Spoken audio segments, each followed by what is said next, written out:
عاجل وفاة الممثل المغربي إسماعيل أبو القناطر عن عمر 69 عاما. توفي اليوم إسماعيل أبو القناطر داخل منزله في الولايات المتحدة الأمريكية بعد معاناة مع وعكة صحية خلال الأشهر الماضية، حيث تدهورت حالته في الأيام الأخيرة قبل إعلان وفاته رسميا.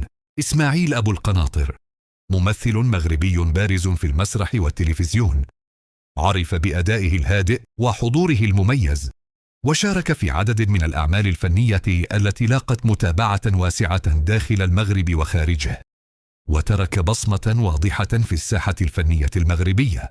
وفور انتشار الخبر نعاه عدد من الفنانين والجمهور عبر مواقع التواصل الاجتماعي معبرين عن حزنهم لفقدان فنان قدم مسيرة فنية امتدت لسنوات طويلة. برحيله تفقد الساحة الفنية المغربية أحد وجوهها المعروفة اللذين ساهموا في إثراء المشهد الثقافي والفني.